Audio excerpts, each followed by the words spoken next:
Setelah kemarin di video bagian kelima menjelaskan tentang prinsip pembelajaran menurut Montessori dan Vygotsky, video kali ini kita akan sedikit membahas tentang prinsip pembelajaran dari Muhammad Syafi'i ya. Muhammad Syafi'i mengatakan prinsip pembelajaran ada 4 ya. Ini ya, nanti Bapak Ibu bisa baca lagi perlahan-lahan. Yang pertama adalah perhatian ya. Perhatian ini terkait dengan kegiatan menyimak pada anak. Kemudian yang kedua adalah hayal.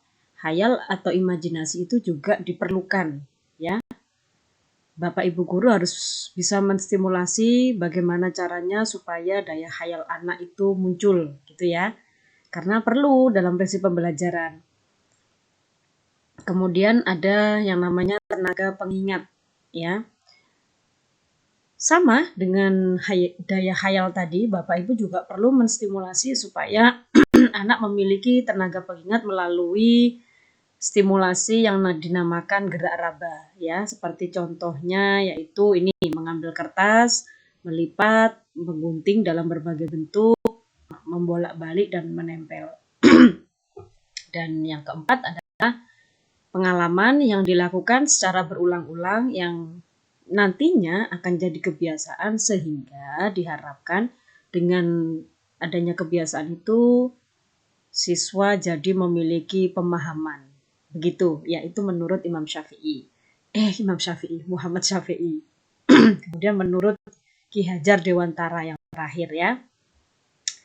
Apa yang disampaikan oleh Bapak Ki Hajar Dewantara yaitu pandangan beliau yang paling terkenal adalah ing ngarsa sung tulodo, ing madya mangunkarsa, dan tutwuri handayani.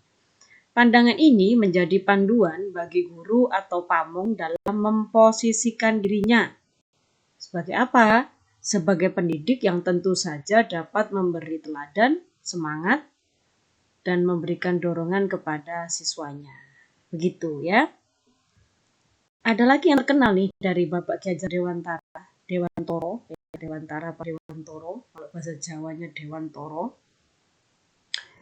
yaitu istilah teaching at the right level atau yang dikenal dengan singkatan TAL, merupakan salah satu pendekatan pembelajaran yang mengacu pada tingkat capaian. Tingkat capaian ini juga bisa disebut kemampuan serta kebutuhan peserta didik.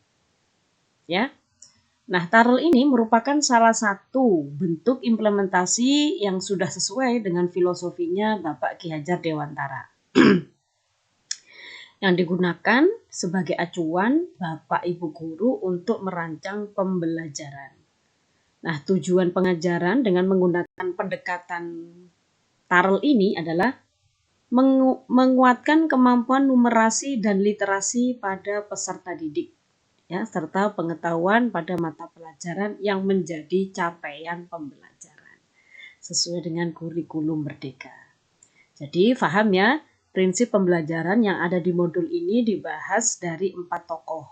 Ya, nanti kalau misalnya Bapak Ibu ada tes, mudah-mudahan bisa mengingat lagi penjelasan yang sedikit dari saya dan Bapak Ibu baca-baca lagi ya.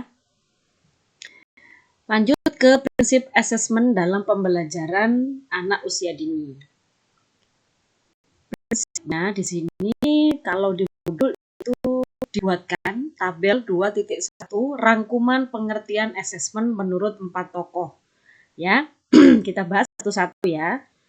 Sebenarnya saya buat video ini adalah membantu Bapak Ibu yang mungkin di antara Bapak dan Ibu ada yang kesulitan membaca segitu banyaknya ya, kemudian ada juga yang membacanya itu harus berulang-ulang gitu baru paham ya. Ini saya bantu untuk menjelaskan apa yang saya pahami, siapa tahu dapat membantu Bapak Ibu. Tetapi jangan lupa Bapak Ibu juga harus tetap membaca ya. Nah, menurut Hasmi ya, ini kita bahas assessment ya.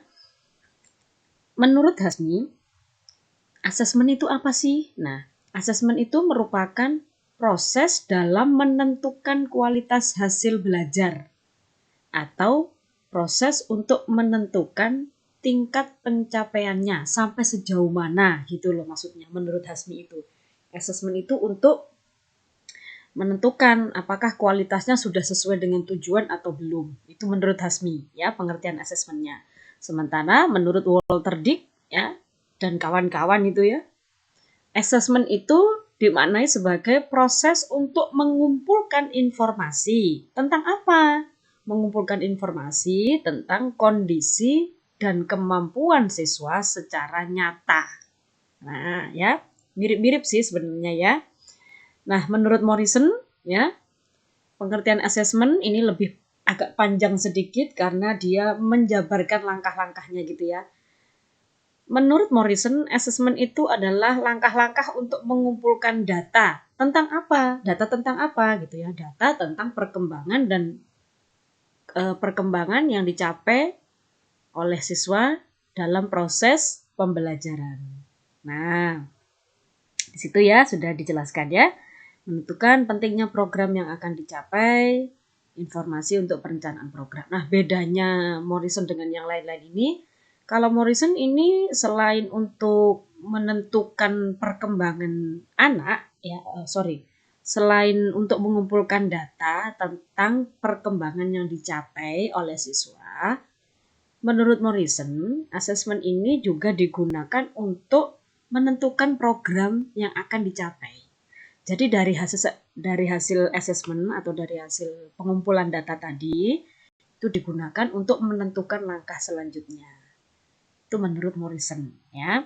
Kemudian yang terakhir Peterson dan Whitmer mengemukakan pengertian asesmen adalah proses berkesinambungan yang digunakan untuk mengidentifikasi apa saja sih kekuatan anak, minatnya anak, kebutuhannya anak. Nah, itu assessment ya.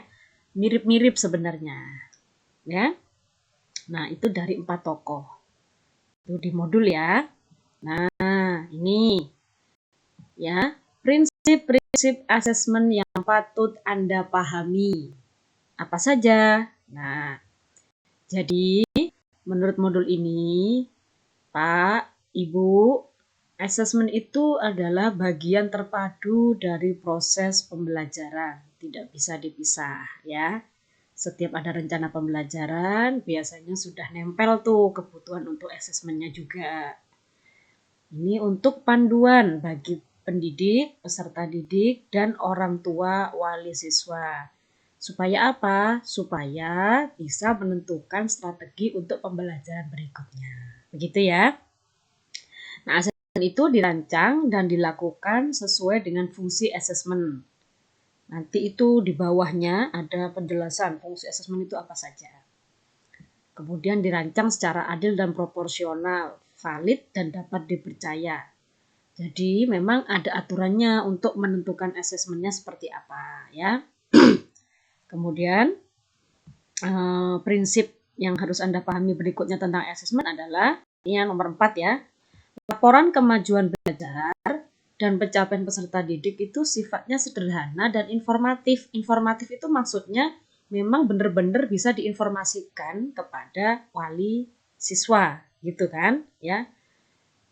Informasi ini harus bermanfaat gitu ya, bukan sekedar kata-kata yang panjang, yang banyak gitu. Sampaikan secara sederhana yang wali murid bisa memahami.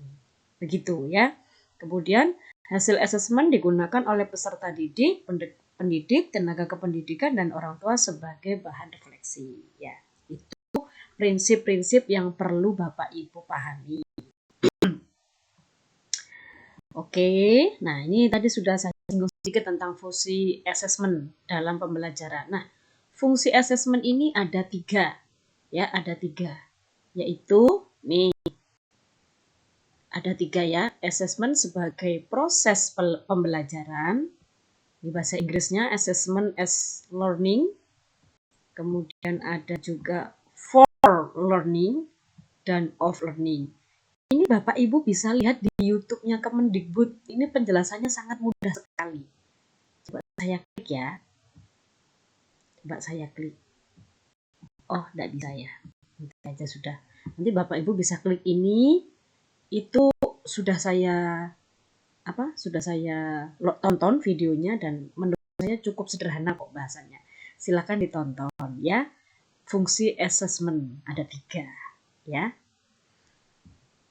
Oke, sementara video yang ini cukup ya. Nanti kita sambung lagi di bagian berikutnya.